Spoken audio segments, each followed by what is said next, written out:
Bien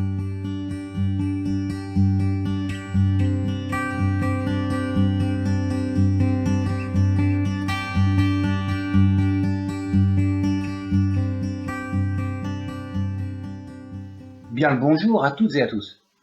Les cours qui seront proposés seront toujours précédés de vocabulaire qui sera lui-même utilisé pour les leçons suivantes. Ce sera toujours en hiéroglyphe, avec des variantes et l'équivalence en français. La langue utilisée sera le moyen égyptien, c'est-à-dire celle du Moyen Empire, 11e et 12e dynastie, et la deuxième période intermédiaire qui suit, de la 13e à la 17e. Cette vidéo comporte beaucoup de vocabulaire. J'expliquerai pour chaque terme une petite analyse des hiéroglyphes et leurs divers sens. Le but n'est pas d'expliquer les 5000 hiéroglyphes environ, mais seulement ceux qui seront utilisés au fur et à mesure. Le M entre parenthèses indique le genre masculin et le F pour le féminin. Il existe aussi le 2L. Les genres grammaticaux seront expliqués plus tard. Si vous avez des publications sur le sens des hiéroglyphes ou des dictionnaires, vous pouvez passer bien sûr cette vidéo. Donc, allons-y. Le vautour appelé percnoptère, assez répandu en Égypte, a donné la lettre A dans l'alphabet. Le vautour s'appelle également A, variante sans le Z1. Composé de Aout, qui signifie la longueur, et Ib, le cœur, la joie est exprimée par le cœur qui est allongé, par extension l'émotion grandissante, la joie, avec deux variantes supplémentaires. Le signe F40, qui représente une cage thoracique et la moelle, correspond au bilitaire AO. Apède, qui veut dire l'oiseau, le volatile à volaille, on l'a déjà vu dans une précédente vidéo. Deux variantes avec deux autres oiseaux. Le vautour qui lui sert aussi de déterminatif, il ne faut donc pas lire apéda, et en figuratif avec le G38. Le meuble apède, que l'on a déjà vu également, avec le déterminatif M3, qui indique tout objet ou en partie en bois. Et une variante ipède. Ahet, avec le déterminatif N23. Ahet signifie un champ ou une terre arable, c'est-à-dire cultivable, donc une terre non stérile. En variante avec le N21, les deux variantes suivantes, hat, on appelle cela une métathèse, c'est-à-dire une inversion de phonogramme. You, le chien, avec le déterminatif du chien, le E14, et une variante, ou un abrégé, avec le bilitaire E9, qui représente le son you. Iwaou, l'héritier, se compose de you, A, W, et du trilitaire Iwa, et le déterminatif de l'homme. Les trois premiers signes sont une graphie en quadra, comme Refet. Le trilitaire de la viande n'est qu'un complément phonétique. À cela s'ajoutent deux variantes, et l'idée, plus une variante phonétique, Iwaa, et le déterminatif des dieux, sans modification de sens. Iouf, qui veut dire la viande, avec le F51, et les trois traits pour le déterminatif. Et en variante, if. La barque ou le bateau se disent imou. Le signe au-dessus de la chouette est un bilitaire im. La deuxième variante utilise l'eau mou comme bilitaire phonétique, avec un autre déterminatif. Et enfin, l'arbre M1 est aussi utilisé en tant que bilitaire im. Ensuite, le dieu Amon, que l'on a déjà vu. Le dieu principal est le dieu de Thèbes. Le déterminatif pour la variante correspond au dieu Amon également. C'est le C12K et aussi le C12. Ils peuvent également être en idée. Ineb, le mur, s'écrit avec le tilapia qui a donné le bilitaire in. La variante en écriture alphabétique sans le tilapia, une variante avec deux déterminatifs et le figuratif. L'œil irette avec les marques du féminin que l'on a déjà vu et sa variante avec le F51, la chair, la viande, qui lui sert de déterminatif. La vache ihet est écrite avec le déterminatif E92. La variante avec le taureau E1 comme déterminatif indique que c'est un bovidé.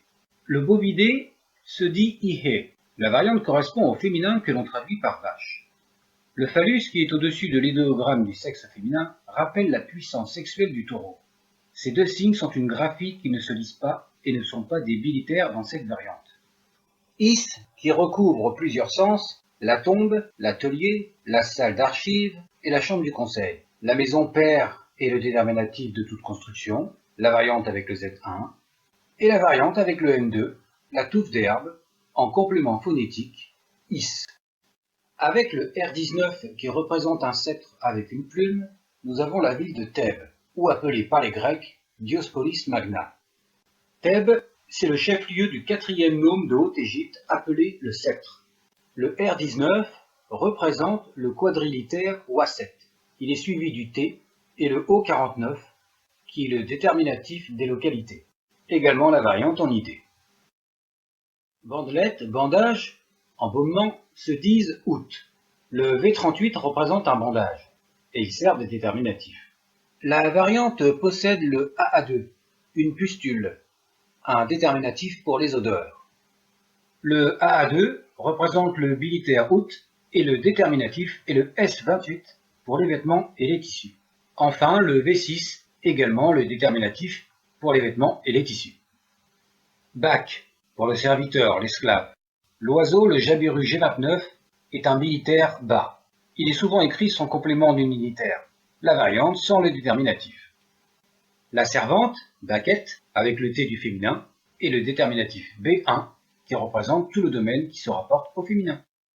Bénèche, le montant de porte, avec le déterminatif des objets en bois. Pet, le ciel, avec le déterminatif qui représente le ciel, le N1, et également sa variante idéographique.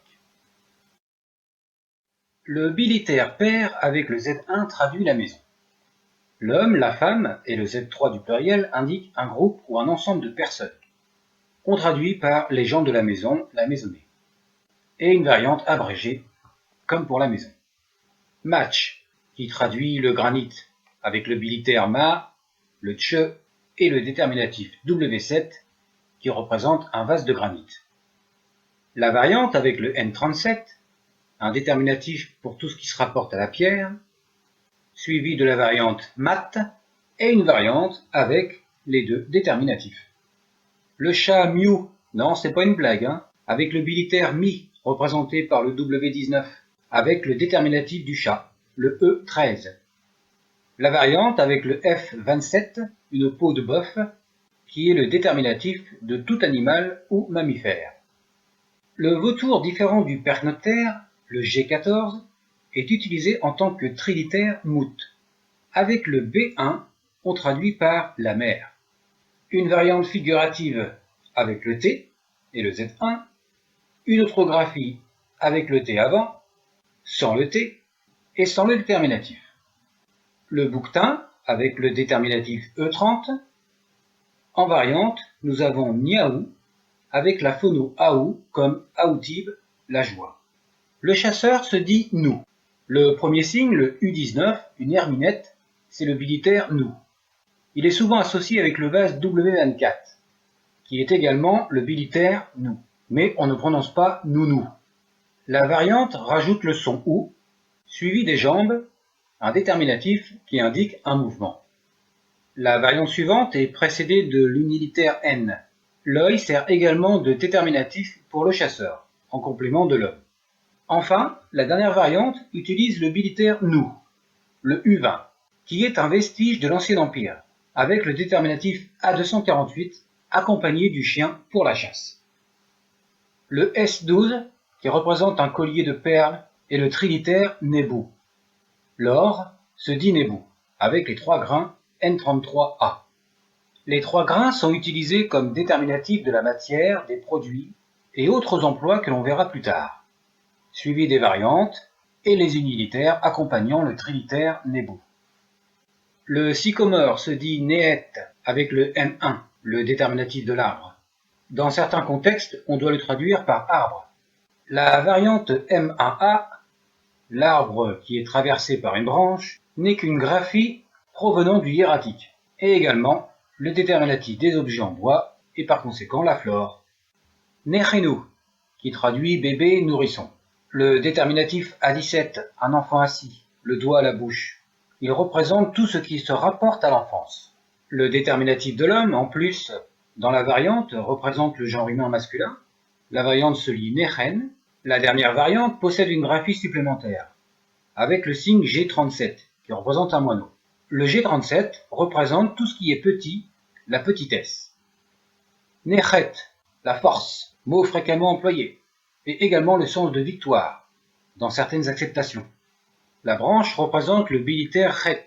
Le déterminatif D40 indique l'effort, la force, le travail. La variante s'écrit avec le A24. Elle indique les mêmes fonctions. La dernière variante en idéogramme n'est que l'abrégé par phonétisme.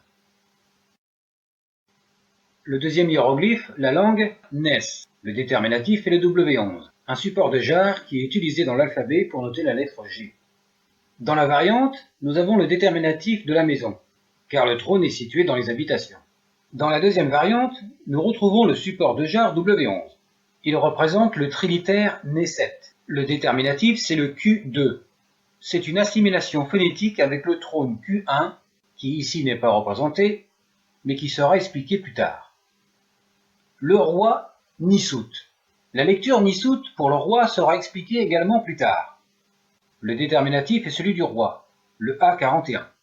Autre déterminatif, le dieu, le roi avec la couronne blanche et le flagellum, un insigne du pouvoir, le faucon sur son pavois, la variante sans déterminatif, et l'idée du roi seulement avec la couronne blanche. Dans les dictionnaires et les publications, on peut trouver la translittération Nessou. C'est ce que je ferai dans cette grammaire. Le dieu Netcher. Le premier signe, le trilitère Netcher, c'est un symbole de divinité. Il est souvent associé avec les unilitères Tche et R. Autre variante, avec le Z1, le faucon sur son pavois, et en idée. Remetch, un homme, une personne, un individu. La lecture Remetch sera développée dans une autre vidéo. Variante, avec la chouette. Et de même, si le substantif est au pluriel avec ses variantes. La joie Rechout, avec le visage de profil, le D19.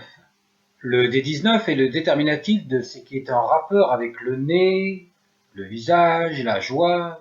Le rouleau de papyrus, le Y1, est le déterminatif de toutes les notions abstraites. À cela, on ajoute le Z2. En variante avec le lion, qui a le bilitaire roux, mais qui s'est transcrit en R par évolution phonétique. Une contrée de série s'appelle le Retenu. On le translittère Retchenu en hiéroglyphe, dû à l'évolution entre T et Tche dès l'Ancien Empire. Le déterminatif N25 est celui du désert ou des pays étrangers. La variante Retenu est restée au Moyen Empire.